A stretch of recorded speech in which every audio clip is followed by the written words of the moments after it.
California continues to burn. Why? Australia burned down. Why? Brazil burned down. Why? And Siberia burned down. Why?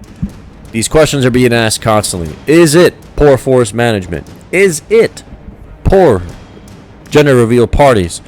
Is it arsonists? Is it directed energy weapons? What is causing this? Well, Ben here with Midwest Climate Engineering Watch, and today I'm going to give you the solution to all these questions. Starting with the program Solar Radiation Management. Solar Radiation Management is deliberate spraying of nanoparticulates into the atmosphere with commercial airliners that create a reflective cloud, an artificial cloud, or space mirrors as they're termed, to reflect sunlight back into space, creating a temporary cooling effect. This temporary cooling effect causes long-term heating due to the fact that the heavy aerosolized canopy prevents gases and heat from leaving. When we look at why these wildfires are happening, first and foremost, we need to look at solar radiation management. As solar radiation management continues to spray heavy metal nanoparticulates in the atmosphere, these particulates are desiccants. They dry out the atmosphere. When they come down through the air column and land on a forest floor, land in the trees, land in the grass, land in the plants, they dry out the plants, the trees, the soil, all of it. Year after year after year of these programs creates a dense layer of heavy metals across the forest. So regardless of the source of ignition, it becomes an incendiary, and it catches fire ridiculously fast at a higher heat than normal, and their flames are even harder than stop than normal. Cal Fire last year talked about how difficult it was to stop last year's fire, and that it was unprecedented, not normal, and coming from all directions. Feel free to look up that video, it's out there. When we look at this, Geoengineering Watch and myself are not the only two agencies that talk about this. Now, Geoengineering Watch has put together amazing amounts of data, amazing amounts of research. The results of all their hard work is there. Take a look. They do a way better job discussing all this stuff, and I recommend them. I will add their link to the description section of the video. Now, here's other agencies that talk about the effects of the wildfires. But before I get into that, why are the wildfires happening? The wildfires are happening due to the fact that they create a temporary cool down effect on the planet. The smoke gets pushed up. They seed the smoke with heavy metals. They use the ionosphere heaters, which are installations like HAARP. I'll attach a picture of it in the video. And they push the smoke around, whether it's the North Pole, South Pole, and East Coast. Australia's smoke was pushed towards the south. California's smoke is being pushed towards the north and the east, towards the north, to the North Pole. The reason is the Arctic ice is in a meltdown. It's been in a meltdown for many years, and their climate engineering programs are creating more of an issue. They're trying to cover up what's really going on, but they're creating more of a problem, because anytime you introduce a pharmaceutical solution to a biological entity, it's going to create numerous side effects. The same way taking one heart pressure medication or high blood pressure medication suddenly turns into 2-3 side effects, and you got to take 2 more 3 more pills to take care of those side effects, and you just end up having a whole host of side effects. This is the problem with climate engineering. And to support this, not only myself and Geoengineering Watch's claim, but here's some other entities that talk about this. From techtimes.com.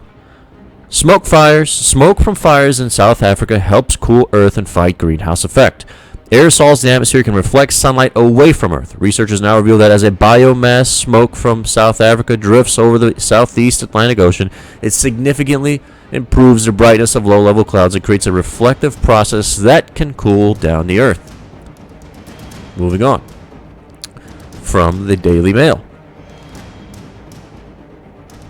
Sunlight to reduce global warming. Excuse me, 1 second here. Technical difficulties. Are wildfires cooling the Earth? Forest blazes make the landscape reflect sunlight to reduce global warming, study finds. Forest fires removes vegetation from the landscape, changing its color. This change increases the amount of sunlight reflected back into space. The scientists found that the forest fires in North America cooled the most. Forests in Siberia, Northern Europe, are more fire resistant. They say the results require climate change models to be revised. Now, mainstream media, mainstream academia are telling you that increased CO2 is the only reason that's causing the forest to be dried out and creating these long droughts. Well, here's some articles we're going to take a look at here. LiveScience.com. Dinosaur era had 5 times today's CO2. Now think about that. Anybody that knows anything about the dinosaur era, huge beasts, big plants, lush landscape across the board. And they were fine. The landscape was better, lusher, and with much, much larger beings on the planet. Additionally, from TheGuardian.com, last time CO2 levels were this high, there were trees at the South Pole. Trees growing near the South Pole, sea level 20 meters higher than now, and global temperatures 3 to 4 C warmer. That is the world's scientists uncovering as they look back in the time when the planet had last had as much carbon dioxide in the atmosphere as it does today. And finally, the Pleistocene era. The Pleistocene era as well had a huge, huge amount of lush green landscape. Please take a look at the Pleistocene epoch. In fact, it had 25% more carbon than we have today. And the Pliocene, not Pleistocene. The Pliocene epoch had 25% more carbon than we have today. And the land and the trees were more lush. So CO2 is not necessarily the cause of the dry out of the climate in these droughts. What is the unknown factor that's causing this amount of drought and what's preventing precipitation from going into California? And that is climate engineering. These ionospheric heaters in California created what is termed the ridiculously resilient ridge, that's preventing precipitation clouds from going into Northern California and cooling the landscape down. Northern California right now is in triple-digit temperatures, 110, 115, and that's underreported. It's much, much worse. The landscape over there is dry. If you take a look at Dave Wigington's Into the Wild videos, he'll show you firsthand that the frogs are dying due to the extreme heat. These solar radiation management programs also are destroying the ozone layer. As they continue to spray, the ozone layer continues to be diminished. It's preventing O2 molecules from becoming O3 molecules up in the atmosphere. It is ridiculous that we are playing God with the weather. And it isn't just the U.S. It is all the major first world powers together.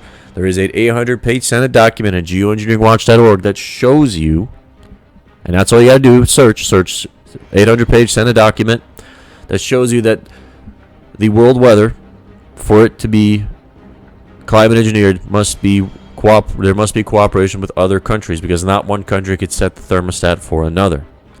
So when we see this, understand that simply picking up sticks in a forest will not fix the problem. That CO2 is not the only problem. And any environmental agency that talks about climate change but does not talk about climate engineering is already behind the ball. Remember, there's much more information out there that shows you that there's worse and worse things happening in this world than what mainstream media is showing you.